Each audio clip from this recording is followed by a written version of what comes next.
Hi everybody and welcome back to the Edwin Fernio Vehicle Review channel here at Edwin Fernio Vehicle Sales, and it's currently the World Cup if you hadn't noticed already, hence the get up, and we've decided that we're going to be taking a look back at a machine that was made or manufactured the last time England won the World Cup. That's right, we're going to be looking at a 1966 Piaggio Vespa Douglas. But before Ed takes this classic out for a little ride, I don't think he's ever ridden one of these before, so stick around for that. Before he takes it off, would you do us all a big favour? Hit like, hit subscribe, because we do appreciate your support. And if you want any information on this machine or any other vehicles here at Ed's shop, all the information is on screen. So let's dive into this a little bit. And to understand this scooter, we need to actually jump back to the end of the Second World War. Now, the original Vespa was launched by Piaggio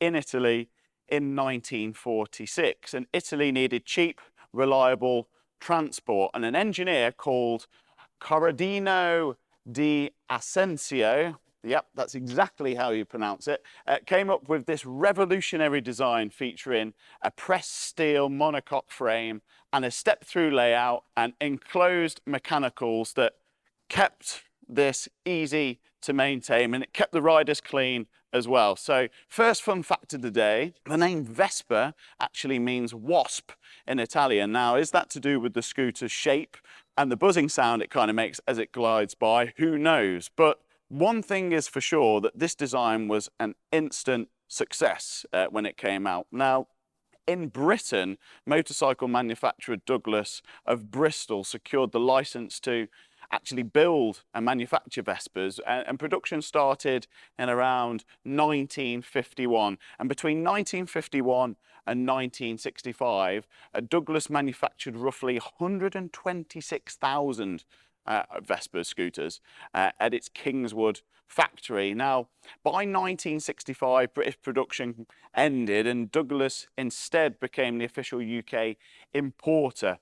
This meant a 1966 Vespa wearing Douglas badges was generally Italian built and then obviously brought in through the Douglas dealer network rather than assembled and manufactured in Bristol. Back in the late 1950s and early 1960s, the Vespa appealed to a huge range of people, and young workers loved them because they were affordable and economical. Students could finally have some independent transport without the expense of owning a car. Commuters appreciated the weather protection and the running costs, and of course, they became hugely popular with Britain's mod movement. Smart suits, parkers, polished chrome mirrors, and weekend rides to seaside towns like Brighton and Margate, they all became an essential part of British culture, and the Vespa became one of its biggest symbols. Now, this particular 1966 model is powered by a single-cylinder air-cooled two-stroke engine. It produces around 5 to 6 horsepower. Now, top speed is roughly 50 to 55 miles per hour on a good day, which doesn't sound like a lot, but in the 1960s, that was obviously more than respectable. So power is sent through a 4-speed manual gearbox, and this is controlled by twisting this left handlebar grip. And this takes a little bit of getting used to, but it's one of the classic Vespa features. Again, I don't think Ed has ever ridden one of these, so that's going to be something that's going to test him when he gets on it. Now, fuel economy is great, often around 80 to 100 miles per gallon, making it incredibly cheap to run, especially in today's economy. And it rides on 10-inch wheels, has drum brakes front and rear, and weighs only around 90 kilograms. And that's thanks to the pressed steel monocoque body that we've already mentioned, which is remarkably strong for such a lightweight machine. Then there's the look of this scooter. It's absolutely covered head to toe in England flags, badges, and old little trinkets, which makes it certainly stand out, that's for sure, when you're out riding it. Now, from a maintenance point of view, these machines are very much straightforward to maintain. There's no electronics to worry about. Bodywork is easy to remove and parts are readily available for these machines thanks to the worldwide community that Vespa has developed. Anyway, enough of me kind of running through the bike specs. Thanks for bearing with me. If you've made it this far, do hit like and subscribe. Ed's now going to take this machine out on the road for a little ride. Again, he has never ridden one of these Vespas before. I'm really interested to see how he gets on with it. Okay, so this is an Edwin Fernio experience. Never rode a scooter in my life. This one's as old as me. We'll see how we go. So here we go. First time that Edwin Fernio's ever rode a scooter, and he's going to try and not fall off it. So this 1966 Vespa. Oh, we've got up 2 gears. Told you it's first time.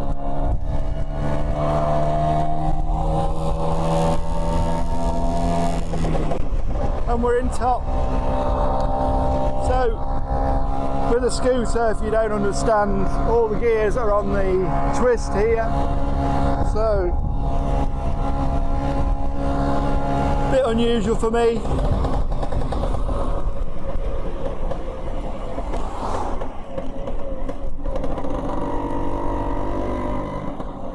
Under the bridge, back down to third.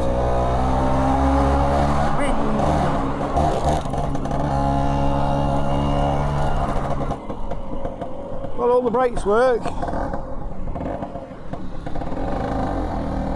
Oh, let's go down a gear. So we're in second, third, and fourth. And that's it, we're off to Brighton. Not really, I haven't got the hours in the day. It'd be good on a Sunday afternoon run. Just get rid of a fly out my mouth there. Wanted a hitchhike. A nice sunny day, what else could you ask for? Off to the beach to meet the mods and rockers. And we're buzzing along quite nicely now. Can't quite get used to these gears. I'm used to having them under my left toe. This scooter's 60 years old. And she pulls well. She brakes okay. Not quite what I'm used to. Completely. Down a gear. Round, right, round in second. Buzz under that bridge again. And round the corner. Yeah, she goes round. Pulls quite nicely. Off we go. Past the unit. Where we all work from.